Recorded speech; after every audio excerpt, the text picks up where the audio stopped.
A mysterious visitor appeared to Don Bosco late at night and showed him the ghastly future of some of his oratory boys, as well as the state of their souls. The vision will prove to you three things: the care that Don Bosco had for the souls entrusted to him, his ability to read the hearts of men through God's grace, and the prophetic nature of his sanctity. The Miracles and Prophecies of St. John Bosco, a project of America Needs Fatima. I'm your host, Matthew Miller. Subscribe for new episodes every Monday, Wednesday, and Friday. At the Good Night Talk on November 11th, 1873, Don Bosco narrated a dream he had received from God on November 8th and 10th. He said, "I dreamed that I was visiting the dormitories late at night. You were all sitting up in bed. Suddenly a stranger appeared and, taking the lamp from me, said, 'Come and let me show you something.' I followed him as he went from bed to bed and kept raising the lamp so that I could see each boy's face. I looked carefully and saw each boy's sins written on his forehead. The stranger advised me to take notes, but thinking I'd remember, I moved along a bit further, ignoring his advice. Soon, though, realizing that I had been overconfident, I retraced my steps and jotted everything in my notebook. While going down the long aisle, my guide turned to a corner where, to my great joy, we saw a large number of boys whose faces and foreheads were as white and clean as snow. A little further, however, the stranger marked out one boy whose face was marred with black spots. As we went on, I saw many others in the same condition. I noted everything, saying to myself, this way I can warn them. At last, as we reached the end of the dormitory, I heard a loud noise coming from a corner, followed by an awesome singing of the Miserere. "Who died?" I asked my guide. "The one with the black spots." "Impossible. Just last night he was alive." Taking a calendar, he pointed to December 5th, 1873. "This boy shall die before New Year's Day," he said. He then turned his back to me. I turned about too, and awoke in bed. Now this was all just a dream, but similar dreams have already come true on other occasions. Dream or no dream, let us heed our Lord's warnings to be ever ready. When he was through speaking, pupils, clerics, and priests crowded about him, anxious to know what he had seen on their foreheads. A large number, some of them clerics, didn't go to bed until they had talked privately with him. Father Berto made the following entry in his notes. As I was going with him to his room, he told me that the lamp used during his visit to the dormitories was the one he had in his room. Later, as we were pacing up and down, he added, "How little it takes to shake up the boys. No sermon could do as much. Yes, I must keep telling them these things." "They will surely do a lot of good," I remarked. "You'll have quite a crowd for confessions tomorrow." I also heard one boy say, "I don't want to ask him now what he saw on my forehead, because I wouldn't have the courage to go to confession tomorrow." The next morning, however, he did go to confession. Commenting on the boys with spotted faces, he remarked, "One already asked me to tell him what I saw. I mentioned 2 or 3 things, and he stopped me, saying, 'Enough, you know too much.' The next morning, I saw that he, too, was going to confession. On December 4th, the boy with the spotted face was still playing with his friends, but at 5 that afternoon he fell sick with the flu and was immediately taken to the infirmary. During the night he made his confession and received the last sacraments. By morning the end seemed near. His parents came and took him to St. John's Hospital, where at 11 that evening, December 5th, he passed into eternity. Don Bosco was then in Lonzo. When he returned to the oratory on the following day, Saturday, December 6th, the dead boy's aunt tearfully gave him the sad news. It spread instantly, causing general consternation. "Unbelievable!" cried his schoolmates. "Just 2 days ago he was with us on our weekly walk."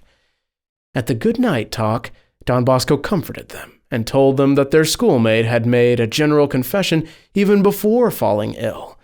Father Berto, who had taken the names of all who questioned Don Bosco immediately after he had told his dream, including the one who had shied from asking him but had gone to confession the following morning, and the one who was to die, made the following statement during the informative process.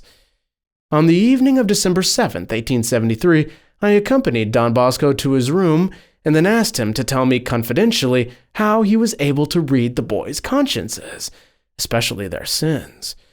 Well, he replied with his usual kindliness, nearly every night I dream that boys come to me for their general confession and tell me all their sins. The next morning, when they really do come for confession, all I need do is to tell them their sins. Write down these things, I said. They're all very helpful. By no means, he replied. Such things are to be used only by one actively engaged in the priestly ministry.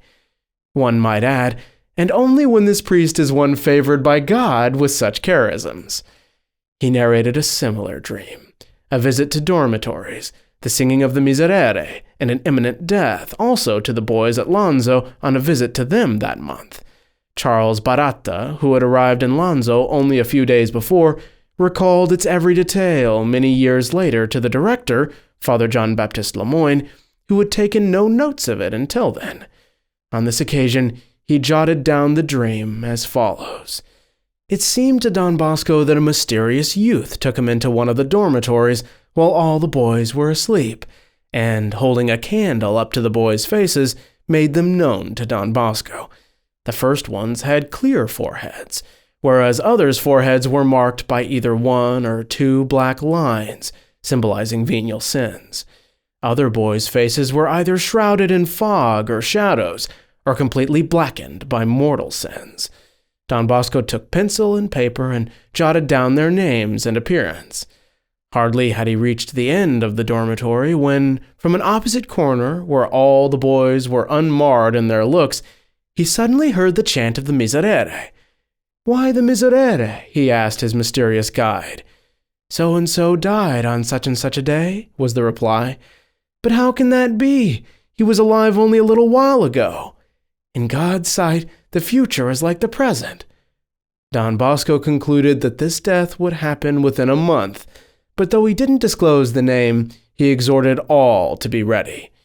However, the boys kept saying that Don Bosco had revealed the boy's name to the director. 15 days later, Cavazzoli fell ill and died. We heard the same story from Father John Grassino, a pupil at Lonzo since 1872. He gave us a thorough account, asserting that Don Bosco had confided to the director the name of the youth who was to die. This 18-year-old young man died 15 days later. Parish records state that he received the sacrament of penance, Holy Viaticum, and the papal blessing, but was unwilling to die. The director showed him that he was fortunate to be able to die well prepared. Would such be the case later? "Well," the youth replied, "in that case I want to die. But how does one go about dying?" Short prayers for a happy death were suggested to him, and he repeated them devoutly. "Jesus, Mary, and Joseph, I give you my heart and my soul. Jesus, Mary, and Joseph, assist me in my last agony." The death rattle was audible. "Jesus, Mary, and Joseph, may I breathe forth my soul in peace with you." He died serenely on December 21st at 10:30. Father Grassino also recalled Don Bosco saying that he had had that dream the night before.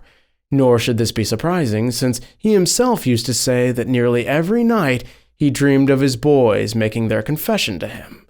His boundless fatherly love well deserved that our Lord should reveal to him imminent deaths, so that he might prepare those concerned for that last great step. Thank you all so much for watching, and if you'd like to hear about more prophecies that St. John Bosco made, just click on the playlist above me here. God bless you, and Our Lady keep you. Wait a second. If it's a dream, how did he have his notes when he woke up?